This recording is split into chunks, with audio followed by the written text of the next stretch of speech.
네, 정치권 뒷얘기를 현장 기자들에게 들어보는 뉴스더. 오늘은 정치부 한성훈 기자 나왔습니다. 이른바 이 조이대 한덕수 회동설의 진위를 놓고 정치권이 시끄럽습니다. 의혹을 제기한 당사자가 민주당 서영교 의원인데 네. 서 의원은 이 얘기를 어디서 들었다는 겁니까?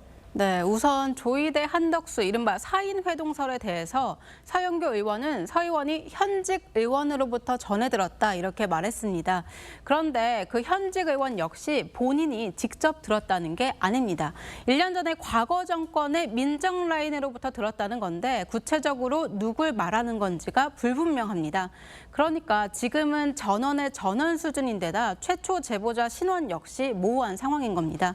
조이대 대법원장이 이재명 대통령의 선거법 사건이 올라오면 알아서 하겠다 이렇게 말했다는 녹취 역시 유튜브 방송인 열린공감TV가 공개한 녹취와 같은 건데요. 이 녹취 역시 신뢰성에 의문이 가는 상황입니다. 저희 같은 언론도 네. 의혹 제보를 받게 되면 이게 이제 보도를 할 수 있는 건지 아닌지 사실 확인을 하잖아요. 네. 기본이잖아요, 이게. 근데 다른 것도 아닌 국회에서 이렇게 해도 아무 문제가 없는 겁니까? 국회의원은 헌법상 본회의나 상임위 발언에 대해서는 책임을 지지 않는 면책특권이 헌법에 명시돼 있습니다. 다만 헌법 조항을 보면 국회에서 직무상 행한 발언 그리고 표결에 관하여 이 면책특권이 한정돼 있기 때문에 국회 밖, 그러니까 방송이나 SNS 발언은 허위 의혹 제기엔 책임을 져야 합니다. 그래서인지 서 의원 발언도 보면 국회 공식 회의장과 방송에서의 발언 수위 미묘하게 다릅니다.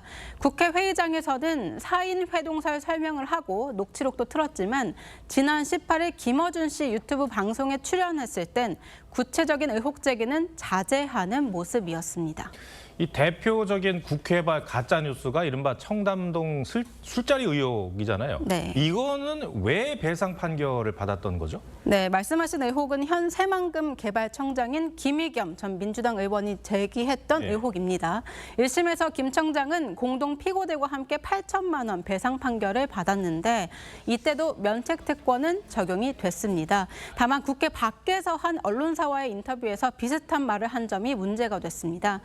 다만 2007년 대법원 판례도 하나 있는데요. 국회의원의 면책특권을 인정하면서도 명백한 허위임을 알면서 타인의 명예를 훼손하면 면책특권 대상이 된다고 할 수 없다. 이렇게 예외 조항을 판시한 겁니다. 하지만 이 명백한 허위임을 알았느냐 이걸 입증하는 건 현실적으로 쉽지 않기 때문에 면책특권이 국회의원발 가짜뉴스의 방패막이 되고 있다. 이런 지적이 적지 않습니다. 그러니까 애초에 면책특권이 가짜 뉴스를 확산해도 괜찮다라는 게 아니잖아요. 예, 물론입니다. 면책특권은 1948년에 재헌 헌법 때 국회의원의 소신 그리고 민의를 보장한다는 취지로 만들어졌습니다. 이후에도 군사정권의 탄압으로부터 야당 의원을 보호하고자 꾸준히 유지되어 온 건데요. 의원들이 면책특권에 숨어서 가짜뉴스를 만들고 강경 지지층을 통해 확산되는 일이 반복되는 폐해가 잇따르면서 면책특권 역시 시대에 맞게 조정돼야 한다 이런 주장이 힘을 얻고 있습니다. 네. 국민의힘 장동혁 대표가 특검의 이 압수수색 영장이 위법하다면서 고발하겠다고까지 했는데 지금 국민의힘 내부 분위기 어떻습니까? 정당의 핵심 기밀 자료, 이 당원 명부가 압수수색을 당한 거는 상당히 이례적입니다. 이 때문에 당 내부에도 불안감 적지 않은 상황인데요. 국민의힘은 통일교 신도들이 가입을 했더라도 전당대회에 영향을 미칠 수준이 아니라면서 문제될 게 없다 이런 강경한 입장입니다. 하지만 특검에 넘어간 명부가 10만 명이 넘는다는 점, 또 민주당이 통일교와의 유착 공세를 지속할 경우에 여론이 악화될 수 있다는 점에서는 우려하는 분위기가 있는 게 사실입니다. 장 대표가 신뢰성에 의문이 가는 대법원장 회동설을 고리로 민주당의 공세를 펴고 또 내일 대구에서 대규모 장외 집회를 여는 것도 이 국면 전환의 계기를 마련하겠다 이런 전략으로 보입니다. 네, 알겠습니다. 한성훈 기자, 잘 들었습니다.